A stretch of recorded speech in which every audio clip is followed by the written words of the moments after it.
আজি আমি মাননীয় জিলা আয়ুক্ত বঙাইগাঁও আৰু অভয়াপুৰী সমজিলা আয়ুক্ত তাৰপিছত জিলা আৰক্ষী অধীক্ষককে ধৰি জিলা পথ সুৰক্ষা সমিতিৰ সকলো সদস্য আমি অভয়াপুৰী বিভিন্ন স্থানত পথ সুৰক্ষাৰ বাবে আমি অভিযান চলাইছিলোঁ।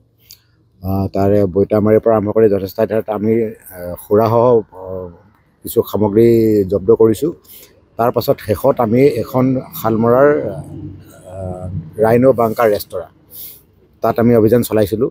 অভিযান চলাওঁতে সুৰাটো পোৱা গ'ল, তাৰ লগত তেওঁলোকে অবৈধভাৱে একেবাৰে ওপৰত কিছু ৰুম তেওঁলোকে সাজি ৰাখিছে আৰু তাতে আমি অসংযত অৱস্থাত দুহাল যুৱক যুৱতী পাইছিলোঁ। গতিকে কথাটোৰ লগে লগে আয়ুক্ত মহোদয়ক জিলা আয়ুক্ত মহোদয়ক জনালোঁ। তেওঁ অভয়াপুৰীৰ পৰা দণ্ডাধীশ চক্ৰ বিষয়া আৰু পুলিচক পঠিয়ালে লগে লগে। এতিয়া তদন্ত চলি আছে তেওঁলোকৰ বিষয়ে। কিন্তু সকলোকে ডাঙৰ কথা, ৰাইনো বাংকাৰৰ যিটো মানে লজিং ফেচিলিটি সেইটো আমি জনাত সেইটো নাই আৰু কোনো ৰেজিষ্টাৰো মেইনটেইন কৰা হোৱা নাই। গতিকে সেই সুৰাৰ মানে এইটো আমি লৈছোঁ কেছ, আৰু বাকী অন্যখিনি আমি পুলিচ আৰু জিলা দণ্ডাধীশ চমজাই দিছোঁ। গৰাকীৰ নামটো এতিয়ালৈকে গম পোৱা নাই। তেওঁলোকে গৰাকী পলাই গৈছে। তেওঁলোকৰ এমপ্লয়ী দুজন পাইছোঁ, তেওঁলোকে ক'ব পৰা নাই। অভিযানত কিমান সুৰা জব্দ কৰিলে? ইয়াত বেছি সুৰা পোৱা নাই। তেওঁ পলাই যাওঁতে দেখিছোঁ বেগ এটা লৈ গৈছে আৰু এটা বটল পোৱা গৈছে। হয়, ৰুম মানে তেওঁলোকৰ ওপৰত আপোনালোকে চালে গম পাব, ছিষ্টেমটো এনেকুৱা বাহিৰৰ পৰা লক কৰি দিব পাৰি আৰু ভিতৰৰ ৰুম বেলেগে বেলেগে আছে।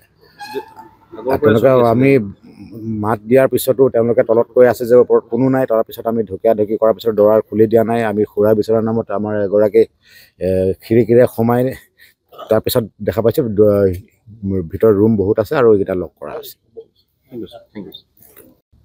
আজি আমি মাননীয় জিলা আয়ুক্ত বঙাইগাঁও আৰু অভয়াপুৰী সমজিলা আয়ুক্ত তাৰপিছত জিলা আৰক্ষী অধীক্ষককে ধৰি জিলা পথ সুৰক্ষা সমিতিৰ সকলো সদস্য আমি অভয়াপুৰী বিভিন্ন স্থানত পথ সুৰক্ষাৰ বাবে আমি অভিযান চলাইছিলোঁ।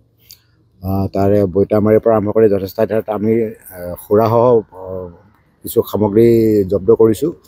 তাৰ পাছত শেষত আমি এখন শালমৰাৰ ৰাইনো বাংকাৰ ৰেস্তোৰাঁ তাত আমি অভিযান চলাইছিলোঁ।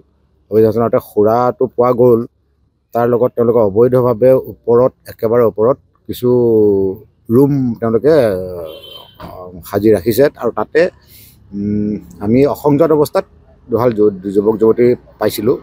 গতিকে কথাটোৰ লগে লগে আয়ুক্ত মহোদয়ক জিলা আয়ুক্ত মহোদয়ক জনালোঁ। তেওঁ অভয়াপুৰীৰ পৰা দণ্ডাধীশ চক্ৰ বিষয়া আৰু পুলিচক পঠিয়ালে লগে লগে। এতিয়া তদন্ত চলি আছে তেওঁলোকৰ বিষয়ে। কিন্তু সকলোকে ডাঙৰ কথা, ৰাইনো বাংকাৰৰ যিটো মানে লজিং ফেচিলিটি সেইটো আমি জনাত সেইটো নাই আৰু কোনো ৰেজিষ্টাৰো মেইনটেইন কৰা হোৱা নাই। গতিকে সেই সুৰাৰ মানে এইটো আমি লৈছোঁ কেছ, আৰু বাকী অন্যখিনি আমি পুলিচ আৰু জিলা দণ্ডাধীশ চমজাই দিছোঁ। গৰাকীৰ নামটো এতিয়ালৈকে গম পোৱা নাই। তেওঁলোকে গৰাকী পলাই গৈছে। তেওঁলোকৰ এমপ্লয়ী দুজন পাইছোঁ, তেওঁলোকে ক'ব পৰা নাই। অভিযানত কিমান সুৰা জব্দ কৰিলে? ইয়াত বেছি সুৰা পোৱা নাই। তেওঁ পলাই যাওঁতে দেখিছোঁ বেগ এটা লৈ গৈছে আৰু এটা বটল পোৱা গৈছে। হয়, ৰুম মানে তেওঁলোকৰ ওপৰত আপোনালোকে চালে গম পাব, ছিষ্টেমটো এনেকুৱা বাহিৰৰ পৰা লক কৰি দিব পাৰি আৰু ভিতৰৰ ৰুম বেলেগে বেলেগে আছে। তেওঁলোকে আমি মাত দিয়াৰ পিছতো তেওঁলোকে তলত কৈ আছে যে ওপৰত কোনো নাই। তাৰপিছত আমি ঢকিয়াঢকি কৰাৰ পিছত দৰাৰ খুলি দিয়া নাই। আমি সুৰা বিচৰাৰ নামত আমাৰ এগৰাকী খিৰিকীৰে সোমাই, তাৰপিছত দেখা পাইছোঁ ভিতৰত ৰুম বহুত আছে আৰু এইকেইটা লক কৰা আছে।